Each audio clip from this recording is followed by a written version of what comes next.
Okay, Jimmy, so a little background on the diamonds before we start looking at them.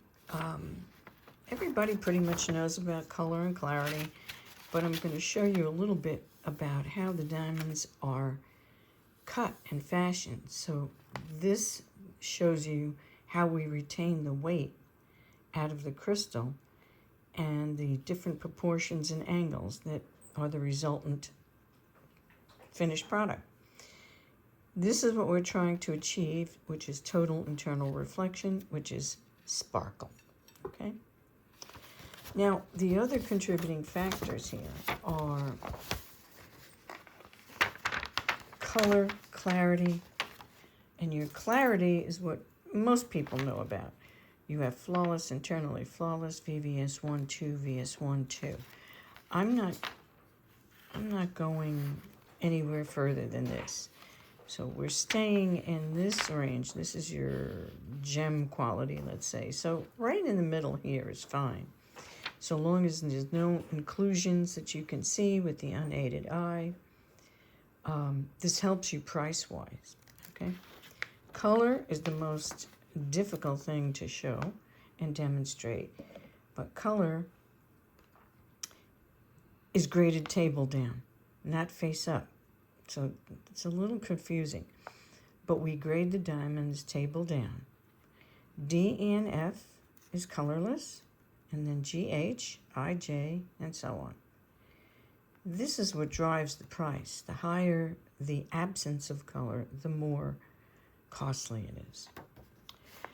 The most important thing about the diamond, though, as far as the color and clarity is important, but the make of the stone, which means the outline of it, you don't want any, and especially with a fancy diamond like these, you don't want what's called a bow tie. You don't want any dark centers. You don't want to see a marquee with a dark center in here, or a pear shape.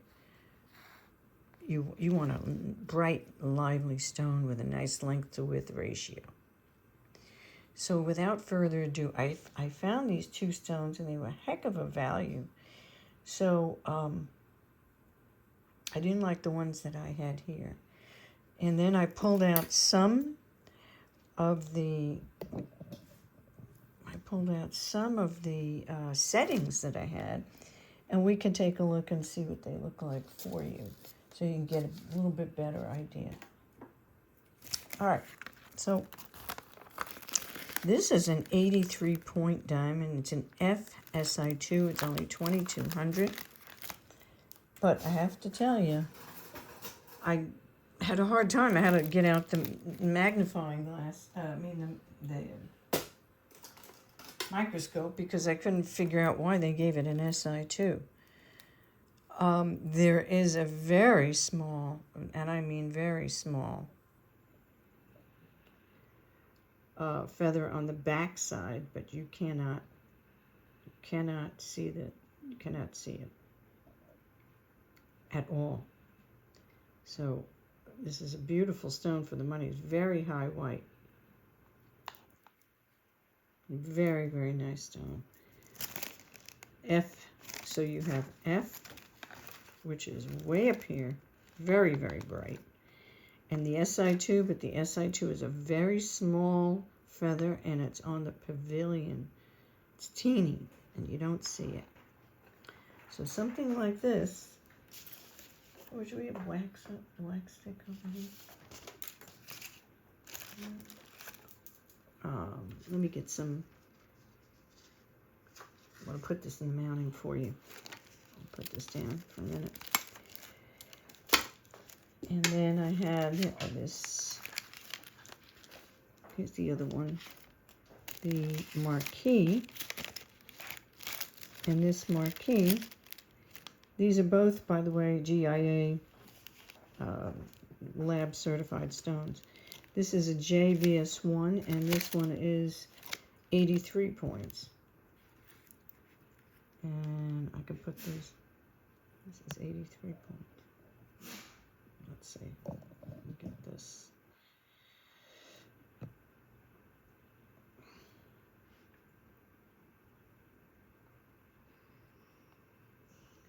Very, very pretty stone.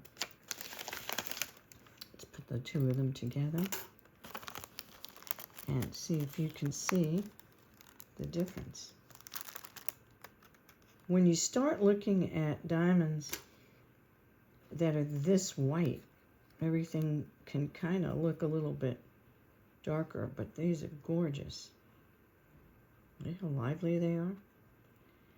We don't sell a lot of mounted diamonds. We sell mostly loose. Nice length to width ratio. And let's take a look at what they look like in a setting. These, like I say, I just happen to have these settings. So we would put these in, they have a little, and I could save you a lot of money on the setting. That's what we have to put these in a little crown, but here you go. You could do pear shape. This is like an 18 karat setting, but I got to put a little crown in there. This is about 800 bucks or so. And here's what and we have to put these in the right type of crowns so that the points are protected. And here's marquee. So that when we put these in the appropriate crowns, they're going to look even bigger. Okay. You got to be careful. As a matter of fact, with a hairdresser, if she's going to wear the ring, like I said, you've got to set that in there just right. Here's another type of a setting with little baguettes on the side. This is just wax I'm using on these settings. Same thing. We have to put a peg head in there. And you can do baguettes.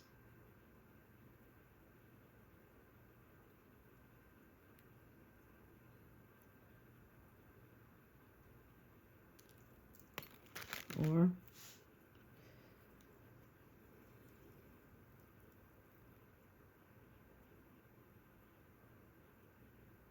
a marquee.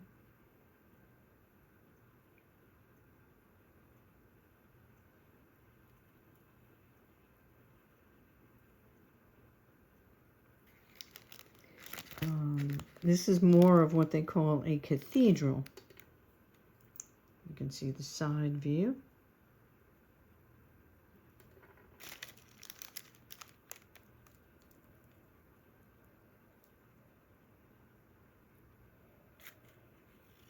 Lovely. You change the center head on that too. You can stop this wherever you want and freeze it. Show me, ask me questions, and so on. Or you don't have to have any side diamonds, but I'm just trying to show you the ones with side diamonds that would be the most utilitarian and effective and practical.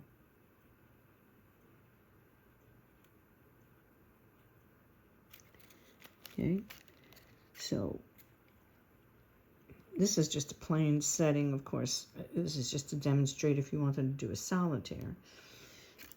This is another one with just plain you can do. We have little kite shapes on the side here, but you don't have to do kite shapes.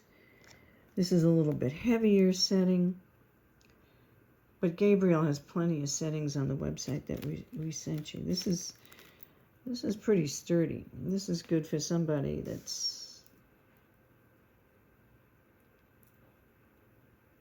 rough on things. But it sounds to me like she wants more of a solitaire. All right, let me know your thoughts. These are the reports on both of these stones. They're both GIA, like I said. FSI2 and the JVS1, both 83 points, as a matter of fact. Very, very nice stones. They look like caraters. So, take your time. Give me an email back and we'll talk.